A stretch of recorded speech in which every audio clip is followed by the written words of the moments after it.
Hello friends, मैं विनय निर्भीक। Friends, आपका एक बार फिर से हमारे चैनल पे स्वागत है। फ्रेंड, जैसा कि आप लोग जान रहे हैं, आज सुबह 11 बजे से ट्विटर कैंपेन चलाया गया है। ठीक है, तो मैं आपसे बोला था कि मैं उसका अपडेट दूंगा कि उसका कितना असर होगा, कितना असर नहीं होगा। तो फ्रेंड्स, मैं वही वीडियो लेकर के आया हूँ कि उसका कितना असर हुआ भी या नहीं हुआ, हुआ तो कितना हुआ, इसमें कितने लोगों ने सपोर्ट किया और कितने लोग इसके अपोजिट काम किए, ये भी हम बताएंगे यहाँ पे फ्रेंड्स। और कब तक हो सकता है पोस्टपोन होगा भी या नहीं होगा। फ्रेंड्स, एसएससी सेशनल अब मौत का कुआं बन चुका है। जी हाँ फ्रेंड्स, मौत का कुआं बन चुका है। अब मतलब न्यूज़ सुन सुन के मतलब दिमाग पक गया है कि हाँ, यहाँ इतने इन्फेक्टेड हो रहे हैं, वहाँ उतने इन्फेक्टेड हो रहे हैं। काफ़ी कैंडिडेट्स खुद कमेंट कर रहे हैं कि मैं एग्ज़ाम देने गया, मेरे सेंटर पे इतने मिले, वो मिले। बट अभी भी एसएससी के कान पे जूं नहीं रेंग रहा है। और एसएससी की तो छोड़िए फ्रेंड्स, कुछ लोग जो टीचिंग फैकल्टी को अपना बिजनेस बना लिए हैं एकदम, मतलब अपना कोर्स बेचने के चक्कर में किसी भी हद तक गिर सकते हैं फ्रेंड्स। ऐसे लोग आज क्या किए हैं, आज के कैंपेन को दूसरा डायरेक्शन दे दिए हैं। जी हाँ फ्रेंड्स, आप लोग समझ रहे होंगे, पहले भी इस बात का डर था कि अगर कोई कैंपेन चलाया जाएगा तो जो बड़े बड़े एजुकेटर लोग हैं, बड़े बड़े लोग यूट्यूबर हैं, जो भी है कोचिंग चलाने वाले, वो लोग सपोर्ट करेंगे। बट यहाँ पे क्या हुआ है, आज के कैंपेन को मतलब पूरा उसका डायरेक्शन ही चेंज कर दिया गया और पोस्टपोनमेंट की कोई चर्चा ही नहीं की गई बड़े लेवल पे। महज क्या ट्रेंड कराया गया, एसएससी रिज़ल्ट स्टेटस। यानी कि इनको ये डर है कि अगर मान लीजिए सीजीएल पोस्टपोन हो जाता है तो फिर सीजीएल भी पोस्टपोन होगा। और आप जानते हैं सीजीएल के नाम पे कितनी कमाई होती है बड़े बड़े कोचिंग्स वालों की, इनके कितने कोर्स बिकते हैं। मान लीजिए सीजीएल में उतनी कमाई नहीं होगी क्योंकि प्रीलिम्स मान लीजिए आपका चल रहा है, ये ओवर हो जाएगा, तो मेंस ज़्यादा इसका मतलब टफ नहीं होता या फिर क्या बहुत ज़्यादा इंपॉर्टेंट नहीं होता है। कैंडिडेट्स ऐसे वगैरह अपने आप प्रिपेयर कर लेते हैं। लेकिन सीजीएल में क्या होता है, जब प्रीलिम्स बीतता है तो मेंस बहुत ज़्यादा इंपॉर्टेंट हो जाता है क्योंकि वहाँ पे केवल मैथ्स और इंग्लिश ही करने होते हैं। तो फिर मेंस का इन्हें कोर्स बेचना होता है। तो इस वजह से आज के ट्विटर कैंपेन में ये लोग शामिल नहीं हुए और जस्ट इसके अपोजिट क्या किए, केवल एसएससी रिजल्ट स्टेटस पे चर्चा किए।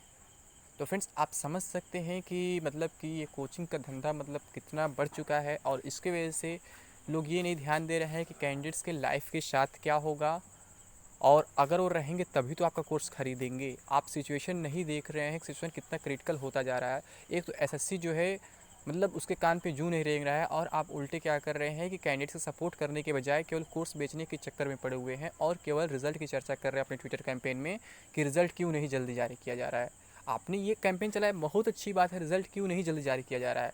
बट इसमें ये भी तो था शामिल, इसे भी तो करना था कि सेशन पोस्टपोन क्यों नहीं हो रहा है जब इतना क्रिटिकल सिचुएशन हो चुका है। काफ़ी कैंडिडेट्स जो हैं एडमिट कार्ड निकालने के बाद भी एग्ज़ाम देने नहीं जा पा रहे हैं, उनके फैमिली से उन्हें परमिशन नहीं मिल रहा है कि वो एग्ज़ाम देने जाएँ। क्यों? क्योंकि वो अपने अगल बगल देख रहे हैं जो कैंडिडेट्स एग्जाम दे के आ रहे हैं इन्फेक्टेड हो जा रहे हैं, किसी के घर पे इन्फेक्टेड हो जा रहा है, किसी का भाई इन्फेक्टेड हो जा रहा है, किसी की बहन इन्फेक्टेड हो जा रही है। तो फ्रेंड्स, कंडीशन आप जान इतना क्रिटिकल हो चुका है। बट ये जो कोचिंग वाले हैं आज के ट्विटर कैंपेन को पूरी तरीके से डाउन कर दिए फ्रेंड्स। आज आप देखे होंगे ट्विटर पे केवल एक ही चीज़ ट्रेंड कर रहा था, एसएससी रिजल्ट स्टेटस। और यहाँ पे जो पोस्टपोन एसएससी सेशनल हैशटैग था या फिर एसएससी सेशनल पोस्टपोन हैशटैग था, ये दोनों हैशटैग कहीं नज़र नहीं आ रहे थे। क्यों? रीज़न यही है, जो बड़े बड़े लोग हैं, कोर्स बेचने वाले लोग हैं, इसे डाउन करा दिए। वो क्या किए, केवल एसएससी रिजल्ट स्टेटस पे बात किए। यानी कि कहें तो आज का जो ट्विटर कैंपेन था वो पूरी तरह से फेल हो गया और मैक्सिमम लोग केवल रिजल्ट स्टेटस पे पार्टिसिपेट किए। जो कैंडिडेट्स एसएससी सीएचएसएल वाले थे जो इसमें पार्टिसिपेट किए, वो उनकी संख्या काफ़ी कम थी। ठीक है, क्योंकि क्या होता है, जब कोई बड़ा बंदा कोई ट्वीट करता है जिसके फॉलोअर वगैरह बहुत अधिक होते हैं तो उसका इम्पैक्ट पड़ता है पब्लिक पे भी, गवर्नमेंट पे भी। तो ये लोग क्या किए, ये लोग इस मामले पे ट्वीट ना करके केवल रिजल्ट स्टेटस पे ट्वीट किए, जिससे क्या हुआ, ये मामला दबा का दबा रह गया। कैंडिडेट्स लगातार प्रयास किए कि हम कुछ कर सके कि ये भी पोस्टपोन हो जाए, बट उनका प्रयास यहाँ पे सफल नहीं हो पाया, सक्सेस नहीं हो पाया। बड़े बड़े लोग इस चीज़ को दबा दिए और केवल रिजल्ट स्टेटस पे चर्चा करते रहें। ठीक है, यानी कि कह सकते हैं पूरी तरीके से आज का कैंपेन फेल हो चुका है। अब आगे मुझे उम्मीद नहीं लगता कि कोई बड़ा कैंपेन चलने वाला है, क्योंकि जब तक ये लोग सपोर्ट नहीं करेंगे तब तक कुछ होने वाला नहीं है। और ये लोग सपोर्ट करने वाले हैं नहीं, क्योंकि आप जानते हैं कि इन्हें कोर्स बेचना है। और अगर सीएचएसएल पोस्टपोन होगा तो फिर सीजीएल पोस्टपोन होना तय है, कि कोरोना इतना जल्दी ख़त्म होने वाला है नहीं। ठीक है, तो अगर अभी ये पोस्टपोन होता है तो सारे एग्ज़ाम्स पोस्टपोन होंगे जो भी आगे इसके बाद पेंडिंग हुए हैं, ठीक है।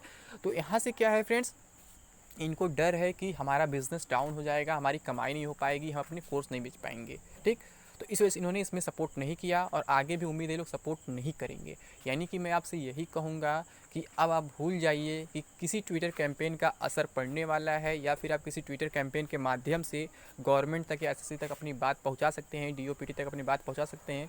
ये पॉसिबल मुझे नहीं दिख रहा है, क्योंकि आप अगर प्रयास करेंगे तो आपके खिलाफ़ कुछ और कैंपेन चलाया जाएगा, ठीक है। हर जगह आईटी सेल वर्क करती है, तो ऐसे यहाँ भी आज हुआ है। आपने इसको प्रयास किया कि हम पोस्टपोन कराएं, बट यहाँ पे क्या हुआ, मामला जस्ट इसके उल्टा। उल्टा नहीं कह सकते, वो भी अच्छा कैंपेन था, बट इसे क्यों दबा दिया गया, इसे क्यों इंक्लूड नहीं किया गया उस कैंपेन में, ये नहीं समझ में आया। अगर आप इसे भी इंक्लूड कर दिए होते तो इससे क्या होता है, आपका भी तो भला होता। अगर एग्ज़ाम पोस्टपोन होता तो कैंडिडेट्स आपसे खुश होते कि हाँ आपकी वजह से हमारे एग्ज़ाम पोस्टपोन हो गया, हम चाह रहे थे क्योंकि हमें घर से परमिशन नहीं मिल पा रहा है, हम जा नहीं पा रहे क्योंकि सिचुएशन बहुत क्रिटिकल हो चुका है। बट क्या हुआ, आप ऐसा नहीं किया। अगर किए होते तो आप ही का फ़ायदा होता, आप ही कोर्स ज़्यादा बिकता। बट अब यहाँ से क्या होगा, मैं किसी के नाम नहीं लूँगा फ्रेंड्स कि कौन कौन से एडुकेटर लोग हैं, कौन कौन से टीचर लोग हैं जो इस कैंपेन को उल्टा डायरेक्शन दिए हैं। आप लोग खुद जानते हैं कि ऐसे लोग क्या किए हैं और केवल एक ही चीज़ ट्रेंड कराए हैं कि एसएससी रिजल्ट स्टेटस को लेकर के। तो फ्रेंड्स अब आप लोग को अलर्ट होना, मैं हमेशा कहता हूँ कि किसी के कोर्स के पीछे ना भागिए, आप लोग ऑफलाइन बुक्स वगैरह पढ़िए। हाँ, आप लोग मॉक वगैरह ले सकते हैं, मॉक कुछ अच्छे होते हैं, ठीक है। वो भी जो बहुत ज़्यादा मतलब कि महंगा ना हो, आपके बजट में हो, उसी को लें। नहीं तो ये लोग क्या करेंगे, केवल ऑनलाइन कोर्स चलाने के चक्कर में कभी भी आपका साथ नहीं देंगे, केवल अपना बिजनेस करेंगे। ये कभी नहीं चाहेंगे आपका एग्ज़ाम पोस्टपोन हो, ये यही चाहेंगे कि ये एग्ज़ाम हो जाए, भले ही कम कंडीशन अपीयर हो, कम से कम जो मेंस पे पहुँचेंगे वो तो खरीदेंगे मेरा कोर्स। तो बस इस वजह से ये लोग सपोर्ट कभी नहीं करेंगे और इस वजह से कभी क्या होगा, कोई ट्रेंड वर्क नहीं कर पाएगा, यानी कि आपका हैशटैग ट्रेंड नहीं कर पाएगा, ठीक। तो अगर हम बात करें फ्रेंड्स इस मामले को छोड़ के कब तक हो सकता है पोस्टपोन, तो फ्रेंड्स अभी क्या है, कोई एग्जैक्ट इन्फॉर्मेशन हमारे पास नहीं है, क्योंकि आप जान रहे हैं अभी आज यूपी बोर्ड भी पोस्टपोन हो गया। पहले सीबीएसई बोर्ड पोस्टपोन हुआ था, 12th का पोस्टपोन हुआ था और 10th का पूरी तरह से कैंसिल हुआ था। और आज क्या हुआ, यूपी बोर्ड के भी एग्ज़ाम पोस्टपोन कर दिए गए, 10th और 12th दोनों। तो आगे कुछ भी पॉसिबिलिटी, अभी आज 15 तारीख है, 12 तारीख बीता, 13 तारीख बीता, 14 तारीख बीता, 15 तारीख बीता, ठीक है। अभी लगभग 12-13 दिन है जिसमें एग्ज़ाम होने बाकी है। तो अभी कुछ भी हो सकता है, लेकिन कंफर्म नहीं कहा जा सकता है कि किस दिन ऑफिशियल नोटिस आएगा। इसलिए मैं आपसे लगातार कह रहा हूँ एसएससी जब भी करेगा कम से कम 2 दिन पहले आपको ऑफिशियल नोटिस देगा। यानी आज 15 तारीख हो गया है, तो अगर आज कोई नोटिस नहीं आता है तो ये तो श्योर हो गया है कि 16 तारीख का एग्ज़ाम होना ही होना है, तो 17 तारीख का भी एग्ज़ाम हो जाएगा। अगर आज रात में कोई नोटिस आता है तो 17 तारीख वाला पोस्टपोन हो सकता है, लेकिन 16 वाला बिल्कुल पोस्टपोन नहीं होगा, क्योंकि 16 कल ही है और जो कैंडिडेट्स जर्नी करके जाते हैं वो अब तक निकल चुके होंगे। इस वजह से एसएससी कम से कम 36 घंटे पहले नोटिस देगा ही देगा। इसलिए आप लोग इस डाउट में ना रहें कि 15 वाला एग्ज़ाम पोस्टपोन होगा, 16 वाला एग्ज़ाम पोस्टपोन होगा, ठीक है। मतलब कि आज 15 है, सॉरी, तो 16 वाला तो बिल्कुल पोस्टपोन नहीं होगा, 17 वाला भी अगर आज कोई नोटिस नहीं आता है तो बिल्कुल पोस्टपोन नहीं होगा। यानी कल सुबह तक आप लोग ऑफिशियल साइट चेक कर सकते हैं एसएससी का। अगर कोई न्यूज़ नहीं आया तो 17 वाला भी 100% एग्ज़ाम होकर के रहेगा। तो केवल कन्फ्यूजन रहेगा जिसका एग्ज़ाम 18 को रहेगा, 19 को रहेगा, 20 को रहेगा, ठीक है। तो ऐसे हो रहा है, यानी कम से कम 2 दिन पहले इन्हें नोटिस देना ही देना है। और आपने आज देखा भी कि क्या हुआ, फेक न्यूज़ फैला दिया गया कि एसएससी सीजीएल पोस्टपोन कर दिया गया है, बट ऐसा कहीं हुआ नहीं। वो पुराना वीडियो वायरल कर दिया गया कुछ यूट्यूबर्स के द्वारा और उसमें कुछ तो भ्रम में थोड़ा फंस गए कि क्या सच में पोस्टपोन हो गया, क्या सच में गवर्नमेंट ऐसा बोलेगा, बट ऐसा कुछ है नहीं फ्रेंड्स, ठीक है। तो मैं आपसे कहूँगा आप लोग का एग्ज़ाम है, अगर देने का मन करता है देने जाएँ, नहीं मन करता है मत जाए, ठीक है। मैं तो यही कहूँगा, लाइफ इज़ इंपॉर्टेंट। एग्ज़ाम तो आप देते रहेंगे फ्यूचर में अगर आप बचे रहेंगे सही से, तो ठीक है। तो मैं बस इतना ही कहना चाहता था फ्रेंड्स कि आज का कैंपेन फेल हो चुका है। मैं अब इस पर बहुत ज़्यादा चर्चा नहीं करूँगा, मैं किसी का नाम नहीं लूँगा, किसकी वजह से फेल हुआ, किसकी वजह से क्या हुआ, ठीक है। आप लोग खुद समझदार हैं, कौन क्या किया आपके साथ, कितना आपका हेल्प किया, कितना सपोर्ट किया, आप खुद समझदार हैं, ठीक है। तो अभी के लिए बस इतना ही। Thank you. जय हिंद, जय भारत।